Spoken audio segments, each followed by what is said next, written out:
अस्सलाम वालेकुम वरहमतुल्लाहि वबरकातुहू। हीलिंग हिजामा क्लिनिक से मैं डॉक्टर अस्मा महमूद हूँ और आज हम बात करेंगे दांतों के बारे में और कैविटीज़ जो हो जाती हैं उसके बारे में बात करेंगे।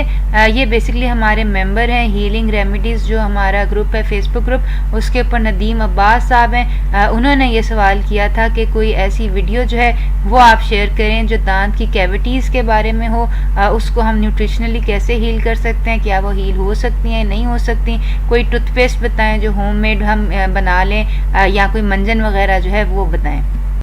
तो सबसे पहली बात तो ये कि अगर आपके जहन में भी कोई सवाल है तो आप हमारा जो फेसबुक ग्रुप है उसका लिंक मैं इंशाल्लाह डिस्क्रिप्शन बॉक्स में शेयर कर दूंगी, उसको आप प्लीज़ जो है ज्वाइन कर लें। और इसके अलावा ये जो नंबर दिया गया इसके ऊपर आप अपने सवालात जो है हमें व्हाट्सएप भी कर सकते हैं। तो अब हम बात करते हैं कि हम दांतों की जो हिफाजत है वो कैसे कर सकते हैं, और अगर दांतों में कीड़ा लग गया या कैविटीज़ बन गई हैं तो उसके लिए हम क्या कर सकते हैं। किसी भी बीमारी या प्रॉब्लम का इलाज जो है वो हमें सबसे पहले कुरान और सुन्नत से देखना चाहिए।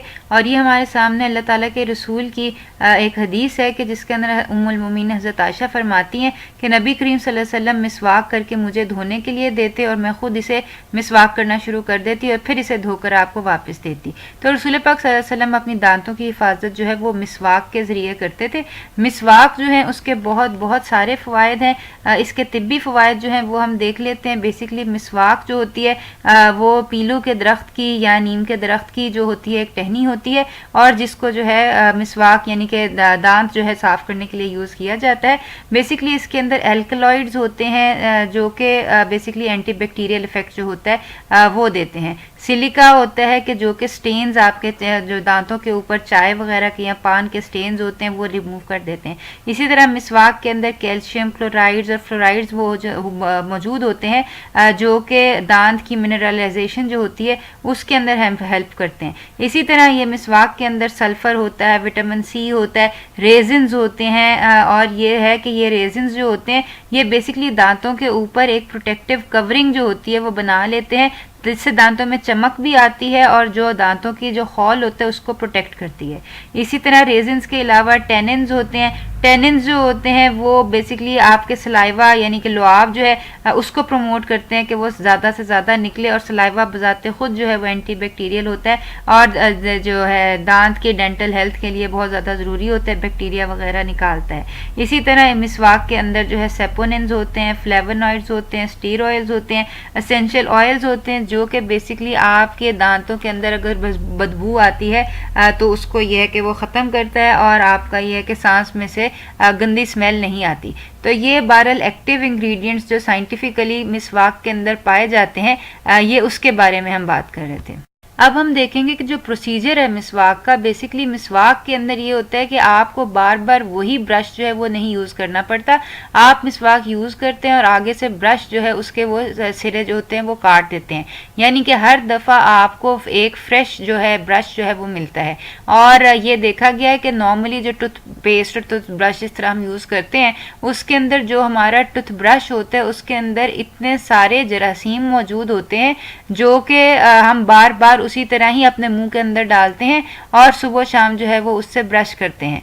तो इस बारे में जो है ताकीद ये की जाती है कि टूथब्रश जो है ना आप अपना हाइड्रोजन पेरोक्साइड जो है उसके अंदर जो है डुबो के रखें ताकि उसके जो है वो जरासीम जो है वो मर सकें। लेकिन जाहिर सी बात है, बहुत अच्छी बात है कि आप यूज़ ही ऐसी चीज़ करें जैसे कि मिसवाक है कि जिसको आपको बार बार वो वाले ब्रिसल्स यूज़ करने की ज़रूरत ही ना पड़े। हर दफ़ा आपके पास नए ब्रिसल्स होंगे और हर दफ़ा आपके पास मिसवाक की ताकत जो है वो मौजूद होगी। तो ये तो बात होगी कि हम किस तरह अपने दांतों की हिफाजत कर सकते हैं। नॉर्मली देखा गया है कि लोग टूथपेस्ट और टूथब्रश यूज़ करते हैं।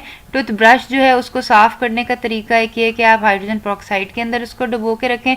टूथपेस्ट के बारे में अलबत्ता ये देख लें कि नॉर्मली ये समझा जाता है कि फ्लोराइड वाली टूथपेस्ट जो है वो कैविटीज़ से प्रोटेक्ट करेगी, ऐसा नहीं है। फ्लोराइड जो है वो एक जहर है और ये ना सिर्फ आपके दांतों को कैल्सीफाई करता है यानी कि उसके अंदर कैल्शियम डिपॉजिट करता है, बल्कि आपके दिमाग के अंदर एक बहुत इंपॉर्टेंट ग्लैंड होता है जो पाइनियल ग्लैंड होता है। ये बेसिकली आपके सारे हार्मोन्स और आपका जो है ना बहुत सारी चीज़ों को कंट्रोल करता है। और आपका अगर ये पाइनियल ग्लैंड जो है इसके अंदर ये फ्लोराइड की वजह से कैल्सिफिकेशन हो जाती है, इसके अंदर कैल्शियम जो है वो जमना शुरू हो जाता है। और फ्लोराइड बेसिकली एक टॉक्सिन है और ये टॉक्सिन जो है बेसिकली हिटलर इस्तेमाल करता था अपने पानी के अंदर डाल के, ताकि उसके जो कैदी हैं वो सीडेट रहें, वो यानी कि वो शोर ना करें, हंगामा ना करें, ठीक है। और ये इवन ये जो चूहे मार गोलियां होती हैं या प्रोजैक वगैरह होती हैं, इनके अंदर ये एज पॉइजन जो है ये यूज़ किया जाता है और एज सेडेटिव यूज़ किया जाता है।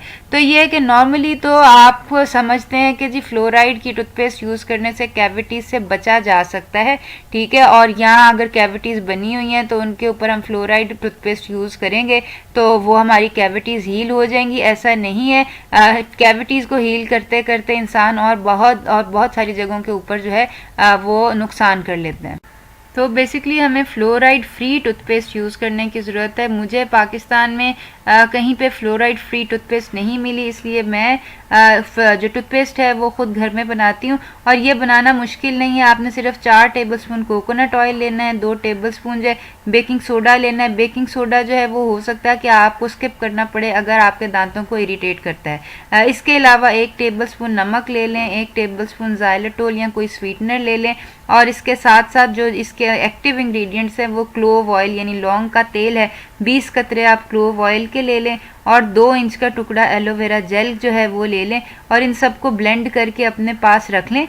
बेकिंग सोडा इसके अंदर ना डालें या बेशक आप 1 टेबलस्पून डाल लें या कम डाल लें अगर ये आपको इरिटेट करता है, ठीक है। लेकिन बाकी के इंग्रेडिएंट्स आपके पास एक छोटे से जार के अंदर मौजूद होने चाहिए और आप रोज़ाना अपनी मिसवाक के ऊपर या अपने टूथब्रश के ऊपर जो है वो लगा के तो वो आप इस्तेमाल कर सकते हैं। और ये बेसिकली फ्लोराइड फ्री टूथपेस्ट जो है ये आपकी होम मेड होगी और ये दांतों के लिए बहुत बहुत मुफीद है। और टूथपेस्ट के अलावा अगर आप चाहते हैं कि आपके बच्चे के दांत जो है मजबूत हों, ठीक ठाक हों, तो ये है कि उनको ब्रेस्ट फीड जो है वो करें। ये रिसर्च जो है ये बहुत दफ़ा हो चुकी है कि ब्रेस्ट फेड जो बच्चे होते हैं जिन्होंने माँ का दूध पिया होता है उनको दांत में कीड़ा कम लगता है, उनके दांत सीधे होते हैं, यानी कि वो जैसे टेढ़े दांत निकल आते हैं वो नहीं होते हैं।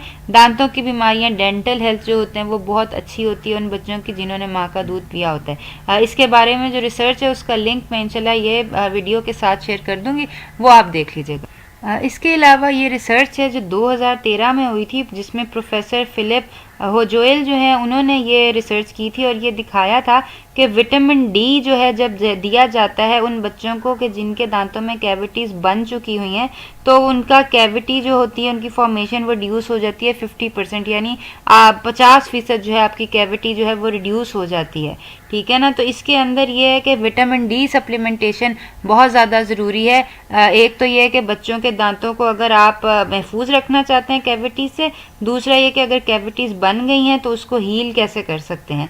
कैविटीज़ जो बन गई हैं उसको हील करने के बारे में ये रामायल नगेल जो है उन्होंने ये किताब छापी है क्योर टूथ डिके।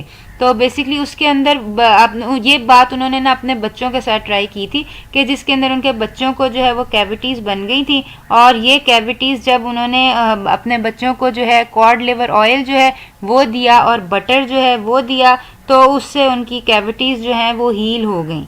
तो बेसिकली ये एक तरीका है कि जिससे अगर आपके बच्चे छोटे हैं और उनकी कैविटीज़ बन चुकी हैं तो उनको उनके खाने में घी दें, मक्खन दें, कॉड लिवर ऑयल दें, विटामिन डी यानी कि वो बाहर खेलें, अगर बहुत कम है तो उसको सप्लीमेंट करें। बेसिकली ये कैविटीज़ को हील कर देता है, कैविटीज़ को ख़त्म कर देता है, ठीक है ना। तो ये सारी रिसर्चेज हैं और इन रिसर्चेज के लिंक्स जो हैं वो मैं शेयर कर रही हूँ, वो आप देख लें। रामायल नगेल जो है उनके बहुत सारी यूट्यूब वीडियोस भी हैं, डिटेल्ड वो बताते हैं कि किस तरह दांतों की हिफाजत करनी चाहिए, किस तरह जो है चीनी जो है वो डैमेज करती है दांतों को, किस तरह फाइटिक एसिड जो है वो डैमेज करता है। बेसिकली फाइटिक एसिड जो है वो ग्रेन्स के अंदर होता है, तो ग्रेन्स के बारे में विलियम डेविस जो है उनकी बहुत सारी रिसर्चेज भी हैं, यूट्यूब की जो है लिंक्स हैं, मैं ये सारे जो है इंशाल्लाह डिस्क्रिप्शन बॉक्स में शेयर कर दूंगी, वो आप देख लें। और ये है कि इसके अंदर वही बात आ जाती है कि आपके सबसे रेलेवेंट डाइट ये है कि एक तो आप शुगर फ्री हो जाएं, ग्रेन्स जिसके अंदर फाइटिक एसिड होता है वो ना लें, ठीक है, जब आपने ये 2 काम कर लिए तो फिर आप ये जो है vitamin D, cod liver oil और बटर की सप्लीमेंटेशन करें, जो कि कीटोजेनिक डाइट जो है उसका बुनियादी हिस्सा है। तो बेसिकली आप लो कार्ब डाइट या कीटोजेनिक डाइट जो है वो अगर बच्चों को देते हैं तो वो उनके दांतों के लिए ना सिर्फ प्रिवेंशन के लिए बल्कि दांतों की हीलिंग के लिए बहुत फ़ायदेमंद है। बाकी है कि हिकमत के अंदर चंद एक जड़ी बूटियाँ जो कि दांतों के लिए बहुत मुफीद होती हैं। समुंदर फीन है, दंदासा है, मजीद है, मूचरस है, लुत्फ पठानी है, आंवला, हड़ है, नमक है और नाक कैसर है। इसके अलावा लौंग है, दारचीनी है। ये सारे अगर आप 30-30 ग्राम ले लें और इसको ये कि पिसवा के रख लें तो ये एक बहुत अच्छा मंजन जो है ये हो सकता है। और ये है कि ये आप रोज़ाना यूज़ करें तो ये है कि ये दांतों की हेल्थ के लिए या बदबूदार जो स्मेल आती है मुँह से, उसके लिए बहुत बहुत ज़्यादा मुफीद है। तो मज़ीद मालूमात के लिए हमारा फेसबुक पेज हीलिंग हिजामा क्लिनिक विज़िट कीजिए और लाइक कीजिए। हमारा फेसबुक जो ग्रुप है उसको भी आप ज्वाइन कीजिए। इन सब के लिंक्स जो हैं वो डिस्क्रिप्शन बॉक्स में मौजूद हैं। और ये तमाम चीज़ें जो इधर मेंशन मैंने की हैं ये आपको हमारे क्लिनिक से जो दस्तयाब हैं वो आप ये के ले सकते हैं। तो इंशाल्लाह अपने जो हैं आरा से वो हमें बताइएगा और कोई सवालात हों तो वो हमारे ग्रुप के अंदर फेसबुक ग्रुप में ज़रूर कीजिए। अस्सलाम वालेकुम व रहमतुल्लाहि व बरकातुहू।